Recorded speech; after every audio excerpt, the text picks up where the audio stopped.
Olá, povo de Deus, sexta-feira da 32ª semana do Tempo Comum, 13 de novembro de 2020. Nossa reflexão de hoje é a partir de 2 João 4:9 e Lucas 17:26 a 37. 7 epístolas do Segundo Testamento foram reunidas bem cedo, formando uma coleção, apesar de suas origens diversas. São elas: uma de Santiago, uma de São Judas, 2 de São Pedro, 3 de São João. São chamadas epístolas católicas. A segunda carta de João tem apenas 13 versículos, e muito do que fala já está embutido nas outras duas cartinhas. Já se discutiu se o autor das 3 cartas atribuídas a João é o mesmo do quarto evangelho. É uma questão disputada e está em aberto ainda.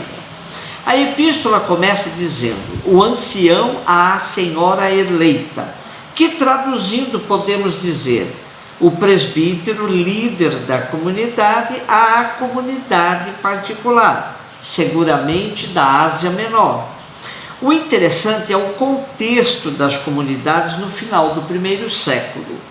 Várias correntes de pensamento tornavam as comunidades um ambiente meio inseguro para garantir a ortodoxia dos ensinamentos do Evangelho. O autor está preocupado com os possíveis desvios doutrinários. Uma doutrina estranha e perigosa na época era a gnose. Trata-se de um conhecimento esotérico da verdade espiritual que combinava mística com sincretismo religioso e especulação filosófica.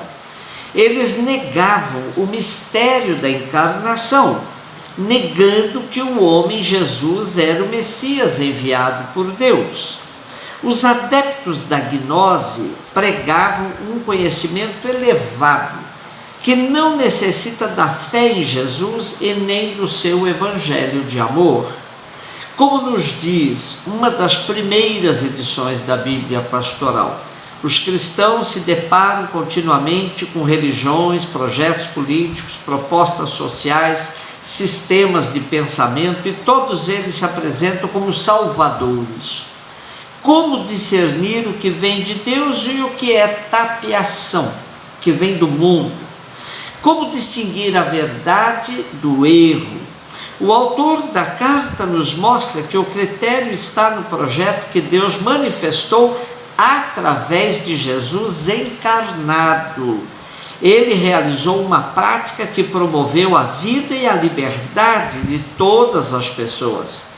E todo projeto, religião, pensamento, sistema ou proposta que não coincida com a prática de Jesus não vem de Deus. Foi esse o critério que o autor da segunda carta de João propôs para a comunidade, chamada aqui de Senhora. Disse ele: rogo-te, Senhora, e não como quem te escreve um mandamento novo, mas sim aquele mandamento que temos desde o princípio, que nos amemos uns aos outros.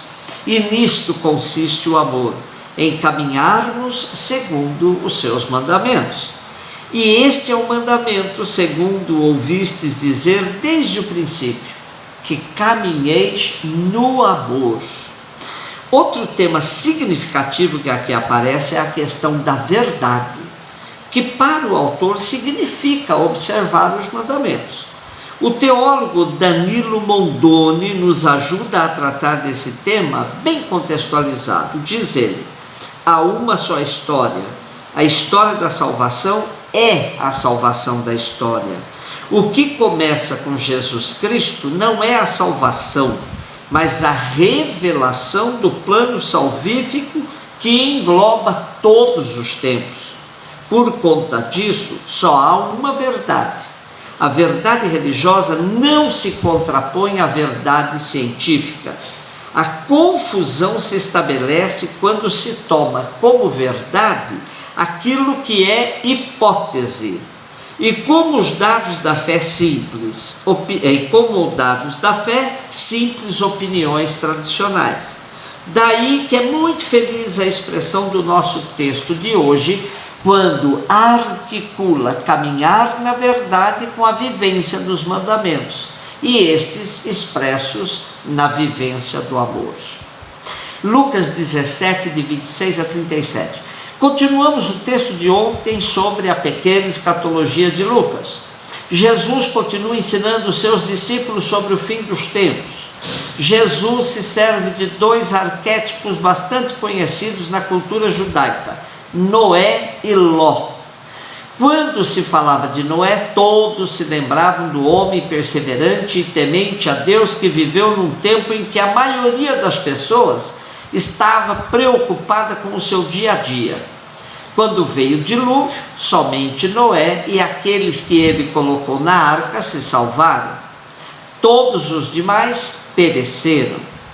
Quando se falava de Ló, todos se lembravam da derrocada de Sodoma e do castigo que sofreu sua mulher, que quis preservar o tipo de vida que tinha e também pereceu. Jesus usou esses dois exemplos para comparar com o fim dos tempos. Quando todos estiverem comendo, bebendo, casando-se, comprando, vendendo, plantando e construindo, acontecerá o dia da revelação do Filho do Homem. Jesus assim falava para mostrar que o dia final aconteceria quando ninguém poderia imaginar. Servindo-se dos casos de Noé e de Ló, Jesus nos dá uma pista fundamental para a vida, que precisamos sempre levar em consideração: a memória histórica. Sem a memória histórica conservada pela comunidade, não teríamos a igreja hoje, como nos diz o teólogo Andrés Torres Queiruga. A comunidade é essencial a toda religião e o é como lugar de descoberta, de recepção e de transmissão de toda da experiência religiosa. Aquilo que vivemos e cremos não o descobrimos por conta própria. Nós o recebemos de outros, normalmente por ter nascido numa família e num ambiente mais ou menos cristãos. Sem uma comunidade que nos tivesse transmitido a fé e a sustentado ao longo do tempo, essa consciência não chegaria a nós. Portanto, a comunidade deve ajudar aos seus membros a manter viva a memória. E como já o dissemos, não há duas histórias, por isso a memória histórica completa. Verdadeiramente, por falta dela, quanta bobagem a gente repete na vida.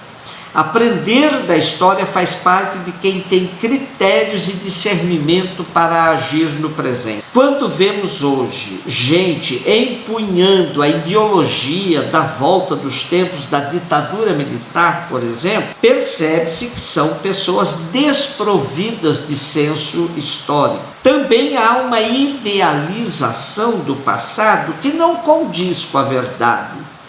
Fala-se muito da família e da moral dos tempos passados. Porém, basta ver a idade com que se casavam nossas bisavós e avós. Verdadeiras meninas que nada sabiam da vida conjugal. Ademais, achava-se que ter uma mulher em casa e outra fora era tranquilamente normal. Memória histórica e conhecimento do passado fazem bem para um presente mais equilibrado. Ainda assim, os discípulos tiveram a ousadia de perguntar a Jesus onde se sucederia o que Jesus falava. A resposta de Jesus é bastante enigmática. Onde estiver o corpo, lá se juntarão também os abutres.